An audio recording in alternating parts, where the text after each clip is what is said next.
이렇게 사도 바울은 자신이 죄인됨을 철저하게 깨닫게 되는 것이죠. 얼마 전까지만 해도 나는 죄가 없다라고 생각한 사도 바울이었습니다. 나는 의롭다라고 생각했어요. 그런데 예수 그리스도 앞에 서게 되자 그는 자신이 얼마나 큰 죄인인지를 깨닫고 나의 죄를 위해 피 흘려 죽으신 그 예수 그리스도 앞에 무릎을 꿇게 된 것이죠.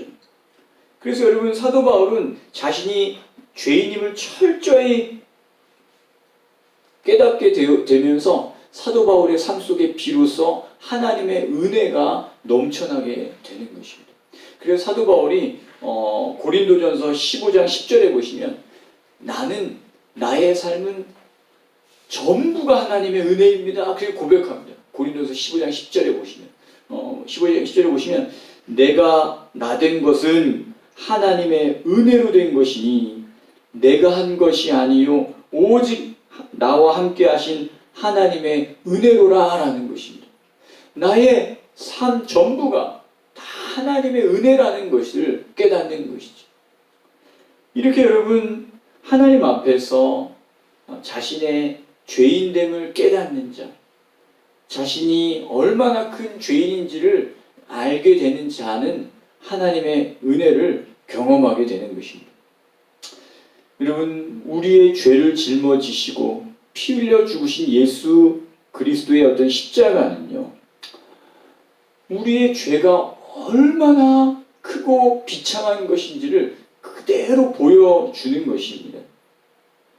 여러분, 우리의 죄가 정말 얼마나 비참한 것인지 예수님이 십자가에 못 박혀서 죽으셔야만이 그 죄값을 치르실 수 있었던 것이죠.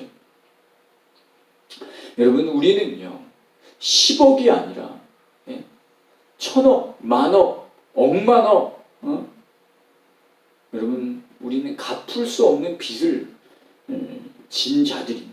영원히 형벌을 받아서 영원토록 형벌을 받아야 될 죄인들의 괴수들이죠. 자신의 이러한 죄인임을 깨닫는 자는 예수 그리스도의 십자가 앞에 엎드릴 수밖에 없습니다. 나의 죄를 씻기 위해 피 흘려 죽으신 그 예수 그리스도의 그 십자가의 은혜를 깨달을 때 우리는 정말 하나님의 크신 은총이 얼마나 놀라운 것인지를 알게 되는 것이죠. 그래서 여러분, 죄가 더한 곳에 하나님의 은혜가 넘쳐나게 된다라고 말씀하는 것입니다.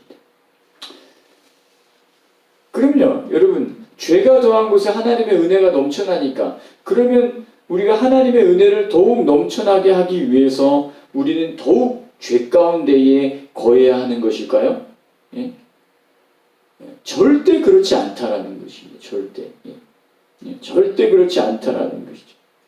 여러분, 자신이 죄인임을 깨닫고 회개함으로 모든 죄사함을 받은 자들은요, 더 이상 죄를 저지를 수 없는 자들이기 때문에 그래요.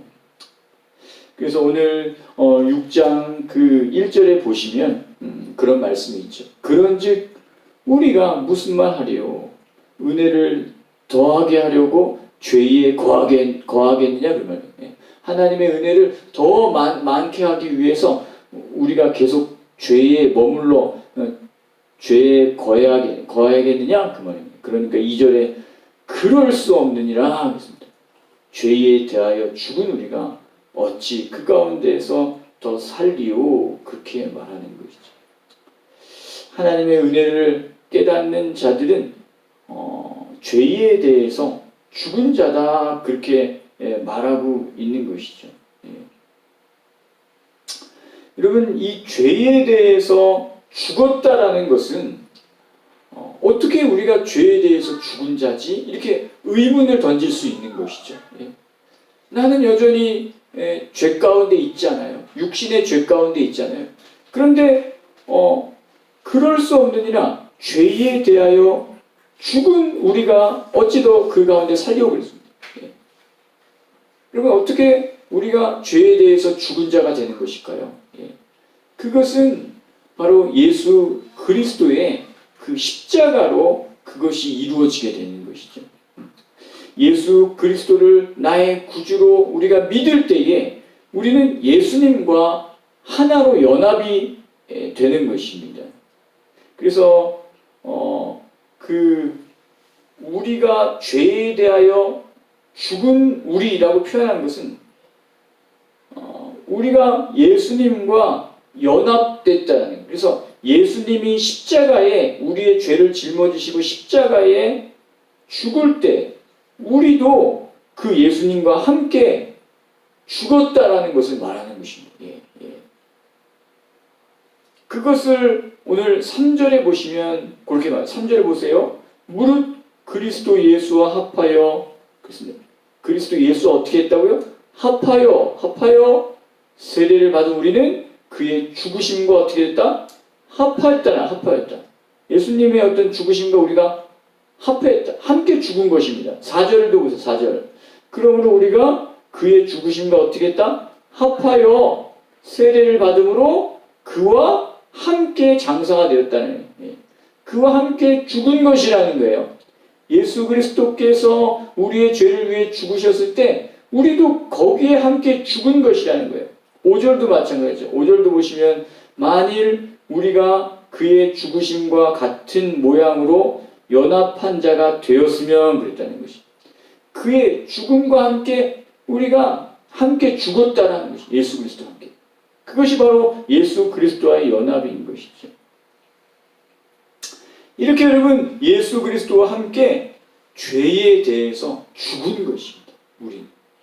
죄에 대해서 죽은. 그러므로 더 이상 죄를 저지를 수 없는 것이죠. 예? 여러분 죄에 대해서 죽은 자가 어떻게 죄를 또 저지를 수 있겠습니까? 그럴 수 없지 않습니까? 예. 죄에 대해서 죽은 자가 어떻게 죄에 대해서 반응할 수 있어요? 예. 그럴 수 없죠. 여러분 죽은 시체를 한번 찔러보세요. 예. 반응할 수 있는지. 예. 여러분 죽은 자는요 말이 없는 것입니다. 예. 아무리 말을 걸고 해도 소용없습니다. 죄에 대해 죽은 자는요 더 이상 죄에 대해서 반응할 수 없는 거예요. 그래서 여러분 예수님을 믿음으로 고백함으로 예수님과 연합된 자들은요 예수와 함께 죽은 것입니다. 예수님이 우리의 죄를 짊어지시고 죽을 때에 우리도 함께 같이 죽은 거예요. 죽은 거예요. 그래서 여러분 예수님을 믿는 자들은 예수님과 함께 죄에 대해서 죽은 자들이다라는 것입니다. 이것을 믿으시길 바랍니다. 예. 그런데 여러분 우리가 예수님과 함께 죽었을 뿐만 아니라 그 예수 그리스도와 함께 살아나게 됩니다. 그런데 이것을요 예수 그리스도와 함께 하나님에 대하여 살아있는 자다라고 이렇게 표현되고 있습니다. 그러니까 우리가 예수 그리스도와 연합된 자들은요, 우리가 예수님을 믿음으로 고백함으로 예수님과 이제 우리가 연합이 되었잖아요. 그래서 예수님과 함께 죽은 것입니다. 예수님과 함께 죄에 대해서 죽었어요. 그런데 그 죽은 예수 그리스도를 하나님께서 다시 살리시잖아요. 예, 그렇죠? 그때 그 예수 그리스도 안에서 우리도 함께 살아나게 되는데 그것이 뭐냐면 이제는 죄에 대해서는 죽은 자이고 하나님에 대해서는 산 자가 되는 것입니다. 11절 말씀이죠. 우리 11절 말씀 우리 같이 한번 읽어보겠습니다. 시작하시겠습니다. 이와 같이 너희도 너희 자신을 죄에 대하여는 죽은 자요 그리스도 예수 안에서 하나님께 대하여는 살아있는 자로 여길지어다 되었다는 거예요. 예. 여러분 이제는 우리는 어떤 자라고? 죄에 대하여는 죽은 자라는 거예요. 그리고 하나님께 대하여는 뭐다? 살아있는 자로 여기라는 것입니다. 예. 이제 나는 죄에 대해서 죽은 자이고 하나님께 대해 살아있다. 하나님께 대해서 살아있다는 말이 무슨 말이에요? 예. 하나님께 이제 반응을 하는 자라는 것이죠. 죄에 대해서는 이제 반응하지 못하는 것입니다. 예. 근데 전에는 거꾸로였죠. 전에는 거꾸로였습니다. 예. 전에는 하나님께 대하여는 죽은 자였고 죄에 대하여는 산 자였습니다. 그래서 늘 죄의 종으로 그냥 살아가는 거였어요. 그런데 예수님과 연합됨으로 예수님을 나의 구주로 믿고 그 예수 그리스도와 함께 연합됨으로 말미암아 이제는 예수 그리스도 안에서 죄에 대해서 죽은 자고 하나님에 대해서 산 자가 된 것이죠. 이제는 하나님께 반응하는 자가 됐다는 거예요. 반응하는. 여러분 이 말은요. 더 이상 죄를 짓지 않고 이제는 오직 하나님의 영광을 위하여 사는 자라는 말입니다. 이제는 하나님의 영광을 위해서 살 뿐인 것이죠. 그래서 12절에 보시면 너희는 이제 죄의 그 사욕을 허용해서는 안 된다는 것입니다. 너희 몸이 죄가 지배하지 못하도록 해야 된다는 것이에요.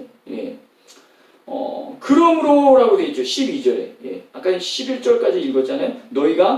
너희는 하나님에 대하여 살아있는 자로 여길지어다 11절에 그랬잖아요. 그러므로입니다. 그러므로. 이제 너희가 하나님에 대하여 산 자로 여겨라. 그러므로 우리 12절도 한번 같이 읽어보겠습니다. 그러므로 너희는 죄가 너희 죽을 몸을 지배하지 못하게 하여 몸의 사욕에 순종하지 말고 그랬습니다. 죄가 우리를 지배하지 못하게 하라는 것입니다. 죄가 우리를 지배하려고 할 때 절대로 그냥 내버려둬서는 안 된다는 것이죠. 그래서 이런 것들을 야고보서에 보면 악은 모양이라도 버려라 이렇게 표현되어 있습니다. 여러분 죄를 동의서에서 뭔 것처럼 그러니까 죄는 이제는 우리하고는 이제 상관없는 거야. 이제 그러면 우리는 죄를 절대로 그냥 내버려서 둬서는 안 된다는 것이죠. 그리고 죄에게 우리 몸을 내주지 말고 너희의 몸을 누구에게 드려라? 하나님께 드리라는 것입니다. 하나님께 드리라는 거예요. 그것이 13절에 나와 있죠. 죄가 너희 몸을 지배하지 못하도록 하고 어떤 너희 몸의 사역에 순종하지 말고 너희 몸을 하나님께 드리라는 것이 드리라는 거예요. 13절 말씀도 우리 같이 한번 읽어보겠습니다. 또한 너희 지체를 불의의 무기로 죄에게 내주지 말고 오직 너희 자신을 죽은 자 가운데서 살아난 자같이 하나님께 드리며 너희 지체를 의의 무기로 하나님께 드리라 그랬습니다. 너희 몸을 하나님께 드려라 그렇게 되어 있어요. 그런데 의의 무기로 하나님께 드리라고 이렇게 말하고 있습니다. 의의 무기로. 이 의의 무기라는 이 표현은요, 어떤 전쟁 때 쓰는 것이거든요. 이것은 어떤 피 흘리기까지 어떤 죄와 싸우라는 어떤 명령으로 우리가 받아야 됩니다. 너희의 몸을 의의 무기로 드려라. 이제는 죄와 처절하게 싸우는 것이죠. 그리고 우리 자신을 하나님께 드리는 것입니다. 드리는 것입니다. 그래서 로마서 12장 2절에 보시면 이제는 너희는 이 세대를 본받지 말고 너희 마음을 새롭게 함으로 변화를 받아서 오직 하나님이 기뻐하시는 뜻이 무엇인지를 분별해서 오직 하나님이 기뻐하시는 대로 그렇게 너희 자신을 드리라는 것이. 이런 것들이 다 너희의 몸을 의의 무기로 하나님께 드리라는 그러한 표현들인 것이죠. 여러분 이렇게 우리가 죄를 버리고 하나님께 우리 자신을 의의 무기로 이렇게 하나님께 드릴 때 우리가요 죄에 대해서 반드시 승리하게 된다는 것입니다. 반드시 승리하게 된다. 왜 그러냐면 우리는 하나님의 은혜 아래 속한 자들이기 때문에 그래요. 우리는 뭐예요? 죄에 대해서 죽은 자요 하나님께 대해서 산 자이기 때문에 그렇습니다. 우리가 죄를 버리고 하나님의 뜻을 따르려고 할 때 죄가 더 이상 우리를 지배하지 못하게 된다라는 것이죠.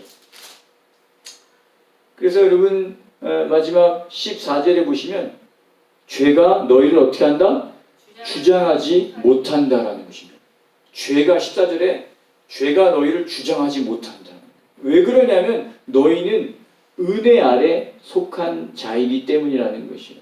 너희는 예수 그리스도로 말미암아 죄에 대해서 죽은 자라는 거예요.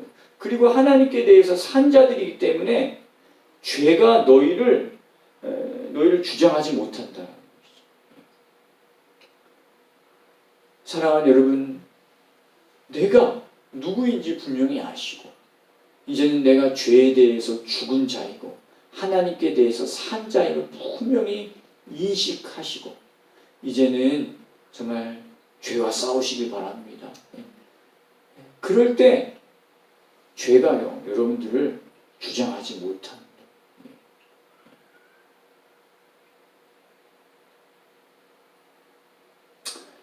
이 시간에 같이 한번 좀 기도하시겠습니다. 이 시간에 하나님 앞에 좀 기도하십시다. 하나님, 정말 나는 이제 죄에 대해서 죽은 자입니다. 예수 그리스도와 함께 십자가에 못 박혀서 죄에 대해서 죽은 자이고 또 예수 그리스도 안에서 살아나서 하나님께 이제 산 자입니다. 이제는 오직 하나님의 뜻을 따라서만 살게 해주시고 나의 몸을 의의 무기로 하나님께 드릴 수 있는 자가 되게 됩니다. 이제는 오직 주님 바라보고 주님 따를 수 있도록 하나님의 말씀 생각하시면서 우리 이 시간 각자 하나님 앞에 기도하는 시간 갖겠습니다. 기도하겠습니다. 하나님 아버지 감사합니다. 오늘도 귀한 말씀을 통하여서 하나님 아버지 우리가 어떤 자인지 알게 하시니 감사합니다. 참으로 예수 그리스도와 연합된 자들입니다. 믿음으로 말미암아 이제는 예수 그리스도와 합한 자가 되었습니다. 예수 그리스도와 함께 십자가에 못 박혀 죽었습니다. 이제는 예수 그리스도 안에서 죄에 대해서 죽은 자입니다. 더 이상 죄에 대해서 반응할 수 없으니 죄를 저지를 수 없는 그러한 의로운 자임을 믿습니다. 이제는 죄에 대해서 죽고 하나님에 대하여 대산 자임을 믿습니다.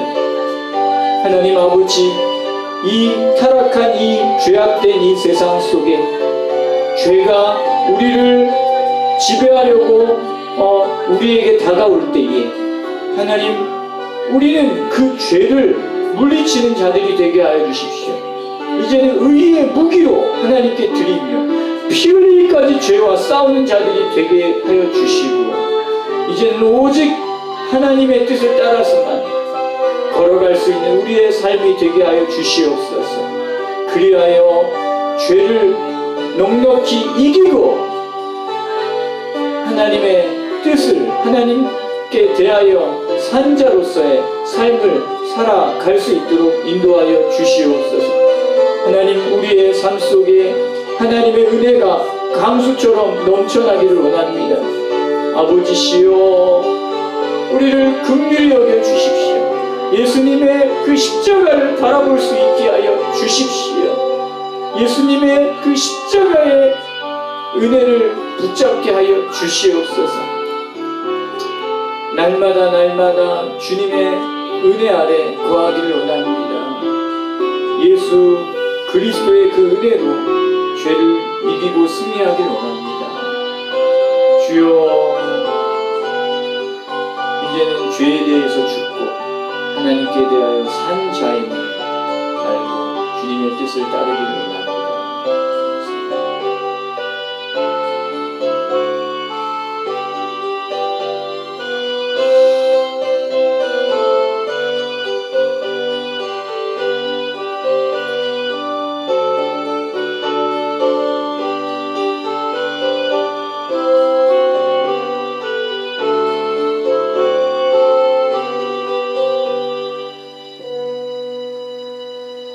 하나님 아버지, 우리가 예수 그리스도와 합한 자로서 이제는 죄에 대해서 죽은 자이고 하나님께 대하여 산 자로서 이제는 죄가 우리를 지배하지 못하게 하며 우리의 몸을 온전히 하나님께 드릴 수 있는 그러한 우리의 삶이 되게 하여 주시옵소서. 감사드리고 예수님 이름으로 기도드립니다. 아멘. 예, 오늘 주보에 나와 있는 웨스트민스터 소요리 문답 우리 잠깐 읽고 찬송가 269장을 찬송하시겠습니다. 웨스트민스터 소요리 문답 제7문입니다. 제7문 8문인데요. 우리 먼저 문제를 좀 읽겠습니다. 제7문 같이 읽겠습니다. 하나님의 예정이 무엇인가? 하나님의 예정이 무엇이라는 질문입니다. 단문 같이 읽겠습니다. 하나님의 예정은 그 뜻대로 하신 영원한 경륜이신데 이로 말미암아 자기의 영광을 위하여 모든 되어가는 일을 미리 작정하신 것이다. 그랬습니다. 모든 되어가는 일을 미리 작정하신 것. 제8문 같이 읽겠습니다. 하나님께서 그 예정을 어떻게 이루시는가? 그랬습니다. 답을 같이 읽겠습니다. 하나님께서 그 예정을 이루시는 것은 창조와 섭리하시는 일로 하신다. 예정은 창조와 섭리하시는 일로 하신다라고 되어 있습니다. 찬송가 우리 269장 찬송하시겠습니다.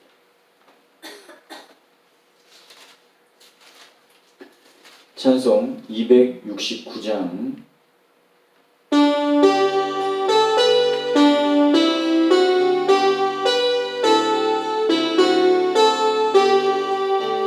그 참혹한 십자가에 주 달려 흘린 피 샘물같이 늘 흘러서 죄 씻어 주시네. 값없어도 다 나와서 내 죄를 고하면 있는 보다 도시도록 참 성결 얻으리. 나 믿노라 그 보혈 공로를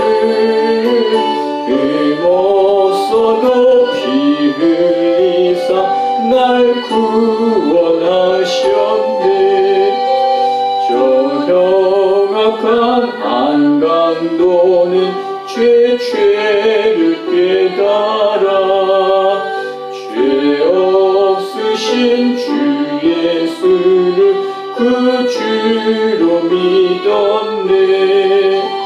내 죄인죄 흉악하나 주 예수 믿으면 용서받은 강도같이 꼭 구원받으리.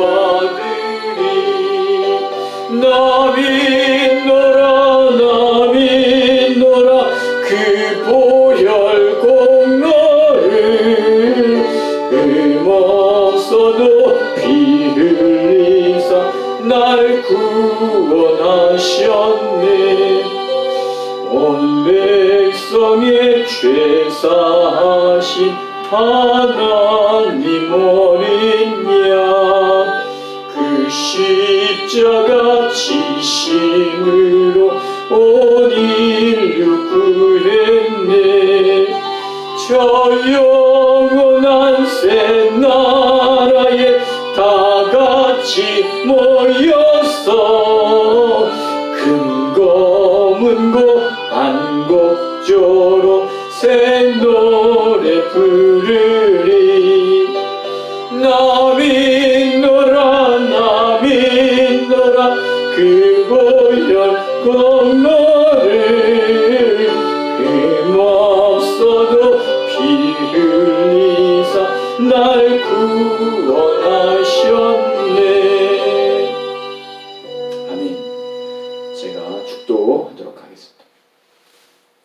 우리 주 예수 그리스도의 구속의 은총과 하나님 아버지의 무궁하신 사랑하심과 성령님의 내주 교통 축복하심이 이제는 예수 그리스도와 연합한 자로서 죄에 대해선 죽고 하나님께는 산 자로 살아가기로 결단하는 우리 모든 성도들과 우리 가평 기쁨 교회와 또 이 땅의 모든 교회들 위해 이제로부터 영원토록 함께 있을지어다.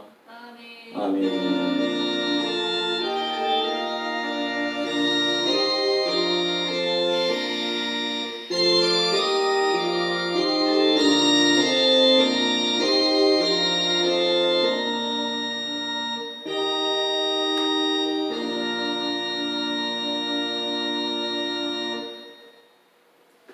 할렐루야.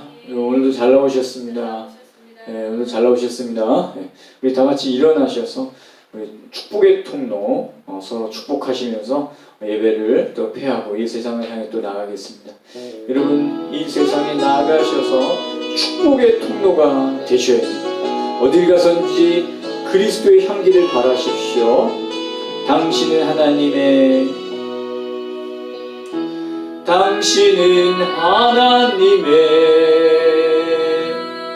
언약 안에 있는 축복의 통로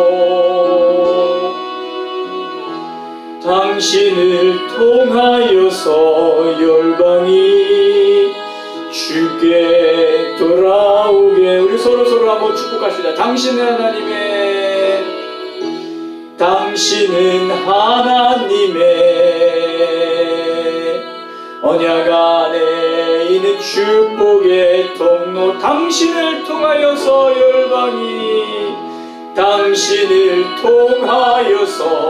열방이 주께 우리 자녀들 한번 축복해서 우리 교회 자녀들 세리는 하나님의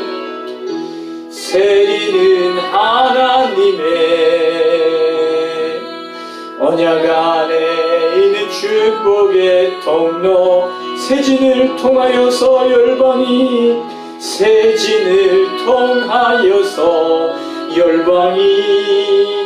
주께 돌아오게 되리. 정기는 하나님의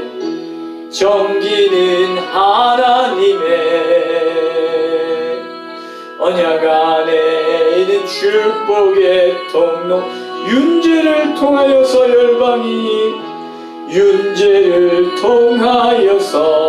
열방이 주께 예배하게 되리. 우리 하나님께 영광 박수 드립니다.